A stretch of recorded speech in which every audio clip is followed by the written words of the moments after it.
Hello buddies, it's me. நீங்கள் என்னைக்காச்சும் நினச்சிருக்கீங்களா, இந்த செஸ் போர்டில் இருக்கிற மாதிரி இல்லைனா அந்த காலத்தில் இந்த ரெண்டு நாட்டுக்கு சண்டை அதில் இருந்துட்டு நம்ம அன்னைக்கு இருந்தால் இப்படி போட்டு இவனை அடிச்சிருக்கலாம்டா, இவனை கொண்டிருக்கலாம்டா இல்லையா? நான் இருந்துட்டு இந்த மந்திரியாக இருந்தாலோ இல்லை இந்த நான் ஒரு தளபதியாக இருந்தாலோ இந்த மாதிரி ஒரு வார் ஸ்ட்ராட்டஜி பண்ணி அவனை கொண்டிருப்பேன் இல்லையா? இந்த வார இப்படி கூட வின் பண்ணியிருக்கலாம்.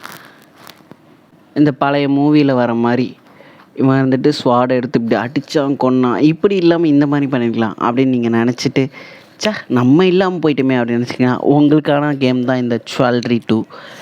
இந்த கேமில் பார்த்தீங்கன்னா நீங்கள் அந்த இடத்துல சண்டை செய்வீங்க உள்ளே இறங்கி. அதுலேயும் இது சூப்பரான தரமான கேமாக இருக்குது. அதாவது எப்படின்னா ஒவ்வொரு இடத்துலையும் நீங்கள் ஒரு வாரியராக போய் உள்ளே போய் ஒவ்வொருத்தனையும் கொல்ல போகிறீங்க. அதுதான் கேமோட கான்செப்ட். அதாவது இதில் இருந்துட்டு ரெண்டு நாட்டுக்கு ஒரு சண்டை. மேஷன் அகாதா அப்படிங்கிற ஒரு ரெண்டு இதில் நீங்கள் எந்த சைடு இருக்கீங்களோ அங்கே அந்த ஒரு நாட்டை காப்பாற்றணும். நீங்கள் ஒன்று டிஃபெண்டராக இருப்பீங்க இல்லை அட்டாக்கராக இருப்பீங்க. அட்டாக்கராக இருந்தால் போட்டு அந்த கோட்டைக்குள்ளே இருக்கிறவனை போட்டு புழக்கணும், உள்ளே போய் அங்கே இருக்கிற பிரிசனர்ஸை எடுக்கணும். அதுதான் கதை.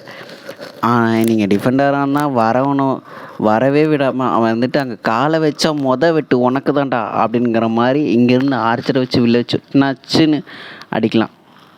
இல்லை அடிக்கிறது குத்துறது அதெல்லாம் அதை விட கத்திகிட்டே ஓடலாம், டேய் உன்னை விட மாட்டேன்டா அப்படிங்கிற மாதிரி இதில் பண்ணலாம்.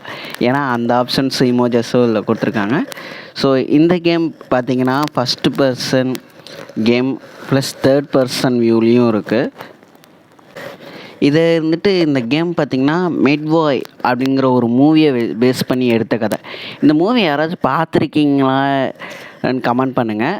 அப்படி பார்க்கலன்னா ஃபஸ்ட்டு போய் பாருங்கள். சரியான ஒரு மூவி. அதில் அந்த பேட்டில் மட்டும் நீங்கள் மிஸ் பண்ணிட்டீங்க, உங்கள் லைஃப்பில் ஒரு யூனிக்கான ஒரு மூமெண்ட்டை நீங்கள் பார்க்க மிஸ் பண்ணிட்டீங்க அப்படின்னு கூட சொல்லலாம்.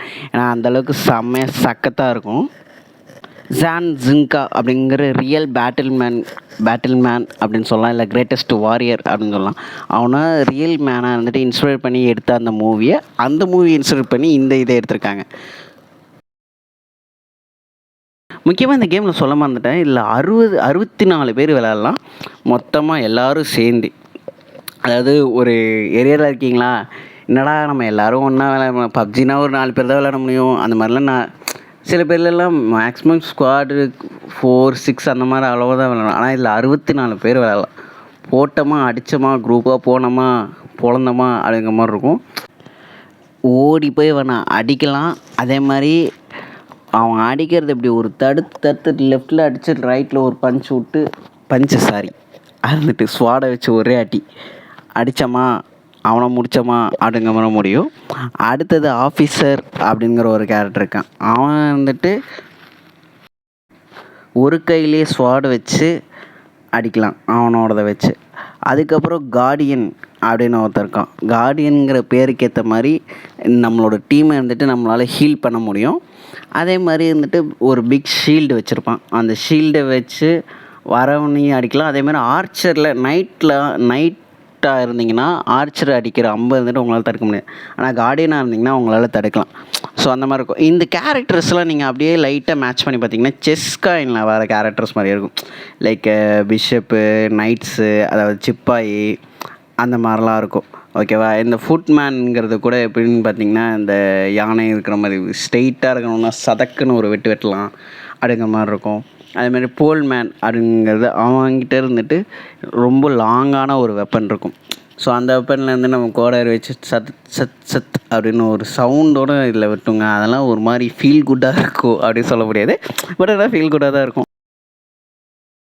இந்த கிராஷ் கேப்பருங்கிறது ஒன்று இருக்குது. அதேமாதிரி அவங்க வந்துட்டு எப்படின்னா இருக்கிறதுலே ரொம்ப பவர்ஃபுல்லான வெப்பன் மாதிரி அவங்ககிட்ட இருக்கும். பட் ஆனால் கொஞ்சம் ஸ்லோவாக இருக்கும். பட் அப்படியே ஸ்லோ மோஷனாக சதக்குன்னு அவங்களோட தலையை ஒரு வெட்டி தள்ளிட்டு போயிடும். அந்த மாதிரி இருக்குது. அதுக்கப்புறம் மெட்டல் ஆர்ம்ஸ் அப்படிங்கிறது ஃபுல்லாமே சிப்பாய் மாதிரி தான் இருக்கும். நம்ம வந்துட்டு ஃபுல்லாக மெட்டலில் கவர் பண்ணியிருப்போம். அவனுங்களை போய் ஈஸியாக அடிக்கலாம். அதேமாதிரி இல்லை ஃபீல்டு இன்ஜினியர் அப்படிங்கிறது ஒன்று இருக்குது. அவங்கள வந்து எப்படின்னா ட்ராப்ஸ் வைக்கலாம். வந்துட்டு இப்போது கோட்டையிலேருந்து இப்படி மேலே ஏறி வராங்கன்னா டக்குன்னு அந்த இடத்துல ஒரு ஸ்பைக்ஸ் வச்சுட்டு அவனுங்கள தடுத்துடலாம். நம்மளோட ஃப்ரெண்ட்ஸ் வச்சுக்கலாம். இவ்வளோ சூப்பரான கேம்ங்கிற அப்போ இது எப்படியும் 5000 2000 3000 இருக்கும்.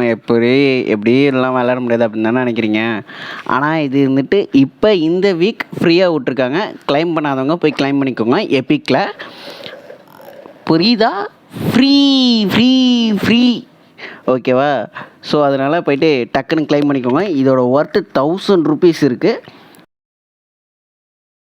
இந்த கேம் மறக்காமல் உங்கள் கேமர் ஃப்ரெண்ட்ஸ்க்கு ஷேர் பண்ணி விட்ருங்க.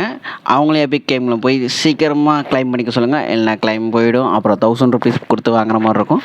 இதோட ஒர்த் எப்படி 1000 ரூபீஸ். ஸோ அதனால் மறக்காமல் கிளைம் பண்ணிக்கோங்க. சீக்கிரமாக உங்கள் ஃப்ரெண்ட்ஸுக்கு ஷேர் பண்ணிவிட்டு எல்லோரும் கிளைம் பண்ணி விளையாடுங்க ஜாலியாக. நீங்களும் ஒரு நைட்டாக மாறி அந்த காலத்தில் எப்படி சண்டை போட்டிருப்பாங்க அப்படின்னு ஒரு எக்ஸ்பீரியன்ஸ் பண்ணி உங்களோட ஸ்ட்ராட்டஜியும் மேக் பண்ணி அதில் ஒரு சண்டையை போட்டு ஜாலியாக தம்சப் பண்ணுங்கள். போய்ட்டு கிளைம் பண்ண மறந்துடாதீங்க. ஸோ இந்த வீடியோ கொஞ்சம் வன்மமாக இருக்கும்னு நினைக்கிறேன். அதெல்லாம் ஒன்றும் இல்லை. ஜாலியாக சப்ஸ்கிரைப் பண்ணிட்டு கமெண்ட்டில் உங்கள் கமெண்ட்ஸை லீவ் பண்ணிட்டு போங்க. Tata bye by.